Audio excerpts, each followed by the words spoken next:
suis le colonel Amadou Diallo, de la première promotion de l'École nationale des officiers d'active de Thiès, promotion du Badr Diallo. Je suis le président de l'amicale des anciens, amicale dite de Brassens. Quelle est l'origine de votre association et pourquoi vous avez choisi le Brassens? Oui, notre association, c'est l'école a ouvert ses portes le 4 janvier 1981. On est en 2022, ça veut dire 40 ans après. Il y a eu beaucoup de promotions qui sont sorties. On a déjà formé 1017 officiers, du Sénégal et de 18 autres pays d'Afrique. Donc nous nous sommes réunis, nous avons senti la nécessité de créer une amicale dans laquelle on va faire des activités professionnelles, des activités sociales, des activités d'entraide, de soutien et des activités donc, de conseil par rapport à nos jeunes qui sont encore en activité. Donc nous avons créé cette amicale et nous l'avons appelé le bracelet. Le bracelet, pour nous qui sommes sortis de Thiès, c'est la tradition. Quand vous sortez de la case de l'homme, vous faites vos 3 premiers mois d'initiation.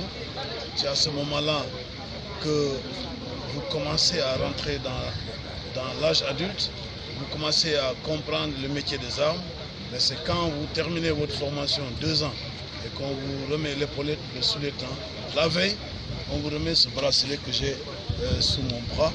C'est un bracelet en argent, comme je l'ai dit, et surmonté d'un symbole en or massif, une flèche et la lettre grecque qui signifie vie, qui signifie sagesse, donc la force dans la sagesse.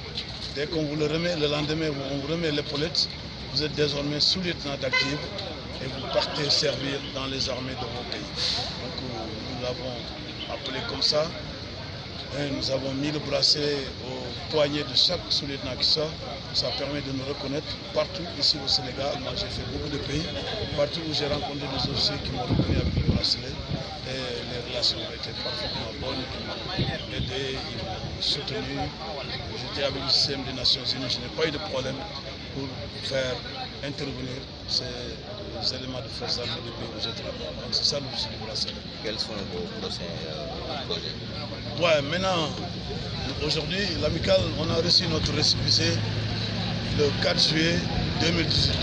Mais depuis, nos activités étaient timides. Donc aujourd'hui, on a démarré par ces randonnées. À partir de maintenant, nous allons faire des activités très périodiques. Et notre prochaine date, c'est le 4 janvier.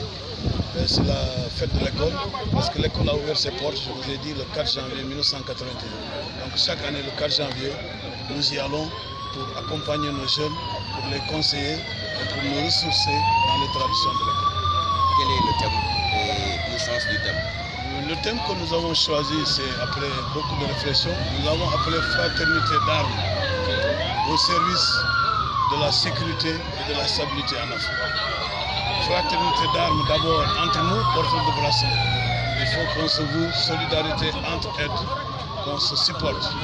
Fraternité d'armes entre nous et les autres officiers des armées sénégalaises sortis des autres écoles. Fraternité entre forces de défense et de sécurité du Sénégal, police, gendarmerie, pompiers, et fraternité d'armes avec nos autres frères d'armes des pays africains, des 18 pays africains, et peut-être très bientôt ce sera beaucoup plus grand nombre de pays africains qui vont envoyer leurs officiers. Ça nous permet donc de construire l'unité africaine, de mettre en place l'armée sous-régionale et l'armée africaine, ce qui est la volonté de nos autorités de l'Union africaine et des pays d'Afrique. Pourquoi soit Dakar? Oui, on a choisi Dakar parce que c'est un début. Et aujourd'hui, nous savons que nos jeunes qui sont à l'école sont en pleine formation.